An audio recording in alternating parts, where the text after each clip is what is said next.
Hello, and thank you for tuning into this week's Mayor's Update. As always, we have a lot of important information to share with you here this week, so please feel free to share this video with your friends, family, relatives, and anyone else who you think might find this information helpful over the course of the coming week.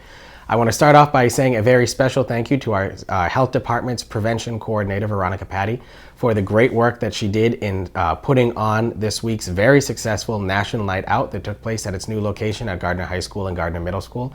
I think a lot of people who attended the event could see that it really was a better location where we could really spread out, and there's also room to grow, and you didn't feel as on top of each other as you did over at Monument Park for the past several years.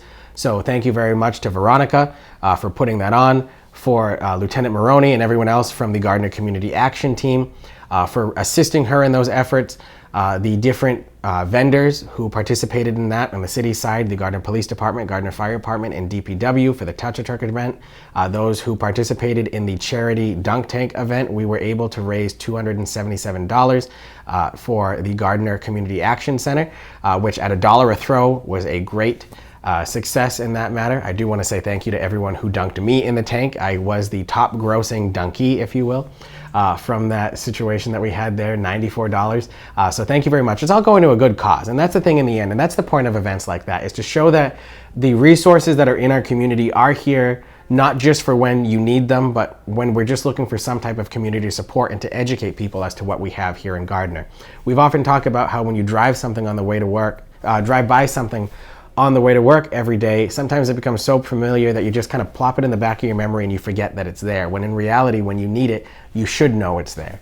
So events like this help bring those back to the foreground and show what resources we have there.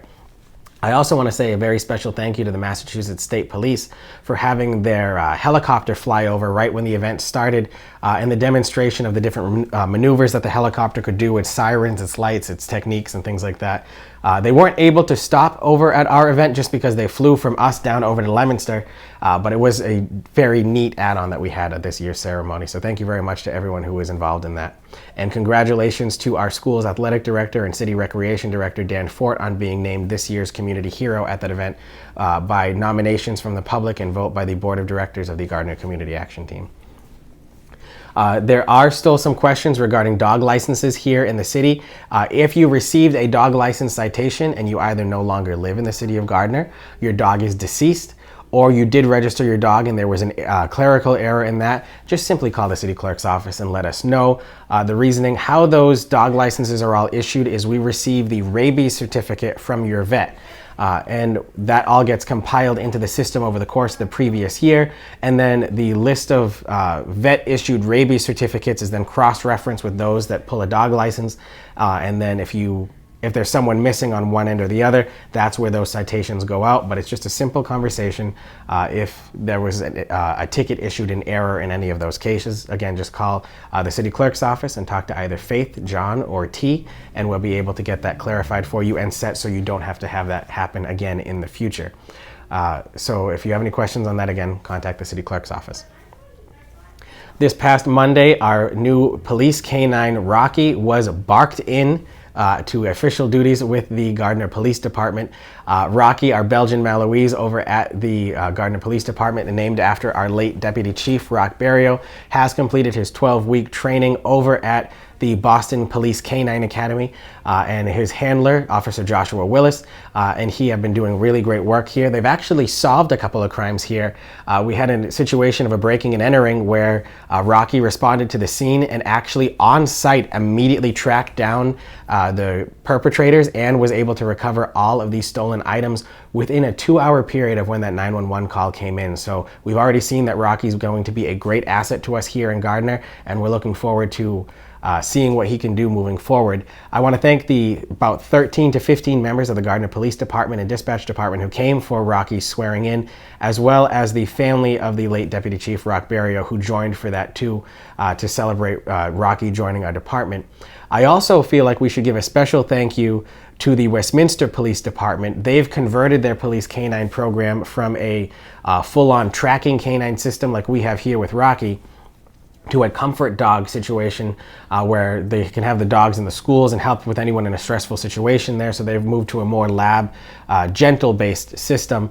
They have donated to the Gardner Police Department a full training bite suit so that we can train Rocky in different ways too. But they've also donated a brand new ballistic bulletproof vest for Rocky here in Gardner. And I feel like with the situations that happened in Fitchburg a couple weeks ago, that's a very special donation that we can have here too. So thank you very much to Town Administrator Leighton and the police chief over in Westminster for really donating that. That really is something that's very special for us here in Gardner. It's going to make a big difference in our canine capabilities here. So thank you very much. It was announced this past week that Gardner Elementary School is a slight bit behind schedule, and that's going to delay the start of school. So for Gardner High School and Gardner Middle School, school is going to be delayed by 1 week. Students in those grades will be starting the day after Labor Day, September 6th, and students in the elementary school level will be starting on September 12th. The reason for that extra blip is so that our elementary school teachers have time to set up their classrooms. And that's really the reason for the extra delays there. I am very confident that this should be a fair amount, enough time to get everything going in the elementary schools. We've received a couple questions from people about why aren't we going remote for the start of the school, or what's the need for the delay, or why can't we start back in the old elementary schools and then transition into the new elementary school later. And there are these are all valid questions and honest questions that anyone would have. The simple answers to those are that the state is no longer allowing any school district to conduct any online remote learning. So that is something that just simply was not an option for us to undertake. That is the same for snow days too. When we go forward, they're still not allowing us to do remote days instead of snow days. So snow days will be back as a thing coming again this coming winter. The teachers had packed up fully their classrooms back at the end of the year, which made it so it's a little more difficult for us to be able to send students back into the old schools and then transition there. And really this 2-week time frame, from what we're hearing from our owner's project manager and from the contractors there, should be sufficient enough time to receive a temporary occupancy certificate so that we can get the students in the school when the school is safe for them to enter those buildings. So we're going to do that delay there too. Superintendent Mark Pellegrino did put in for an extra 4-day reprieve from the Massachusetts Department of Elementary and Secondary Education, who oversees our school system here, to see if we can get those 4 days waived from the 180 school day system, but we're still waiting to hear back from that.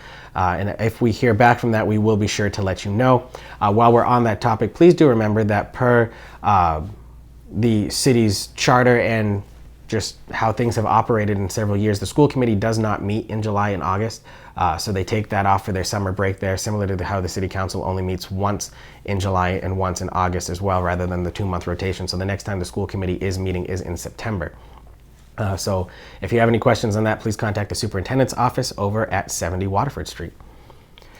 Just a heads up on a couple of events that are happening here in Gardner coming up in September. The Montechusett Veterans Outreach Center is having their summer speaker series in Monument Park, taking place on September 15th from 4 to 7 with their guest speaker, Kurt Powers, who is an Army veteran and the founder of the No Shave November initiative that several different departments, organizations, and businesses have been involved in throughout several years, including our own Gardner Police Department. So if you're interested in attending that event, contact MVOC for more information. I'm sure Stephanie and her staff will be happy to talk to you about that. We also have our upcoming Fabulous Fall Festival and Oktoberfest taking place on Saturday, September 24th. The Fall Festival will take place beginning at 10 a.m. and going until 4, and the Oktoberfest will start at 11 and go up until 8 p.m. that night, and that does include the return of the famous Gardner chair luge that'll take place at 2 o'clock that afternoon. So more information on those events will be coming out, but again, we want to make sure people can start planning things in their calendars as they start moving forward to the fall season. We've been notified in 2 weeks' time, Bird Scooters will be opening their doors here in the city of Gardner. Again, this is a private company that is opening their brand new business here in Gardner. So working with the city council, we were able to put in the proper regulations as to where the no ride zones are, what the cost they'll be, basically paying the city for operations in the city, and how those will work there too. But again, we do want to remind people that this is not a city service nor a city sub department that we have for these scooters. This is a full private business. So We could regulate the business. We couldn't stop them from coming in, so we'll see how it goes. They are planning on going until, I believe, mid-November per the business plan that they've notified us on. But just like any other business that opens up in the city, we'll do our best to welcome them, to see and hope they make the positive difference here in the city of Gardner. And we'll look forward to working with them as they move forward to help better any circumstances that may come up that could use some tweaking here and there. But for now, we want to wish them welcome, as we do with any business that comes and opens their doors here in our fair city.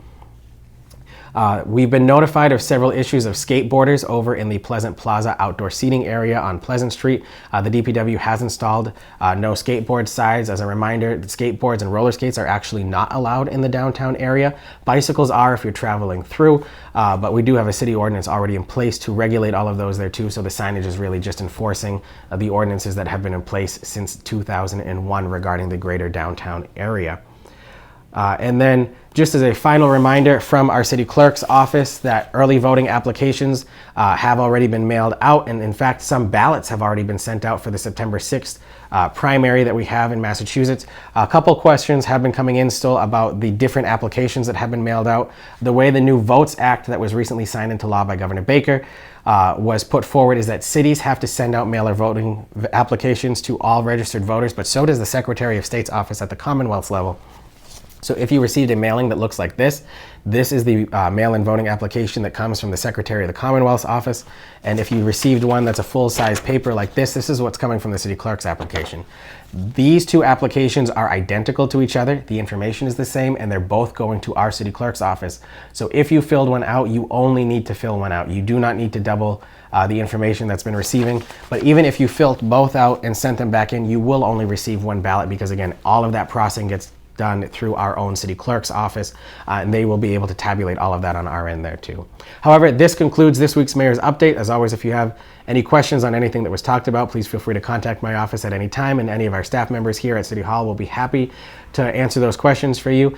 Stay cool with the warmer weather that we've been having lately. Go out to Greenwood Pool or find other places. Remember that we do have cooling centers open every time it gets over 85 degrees outside at the Gardner Senior Center.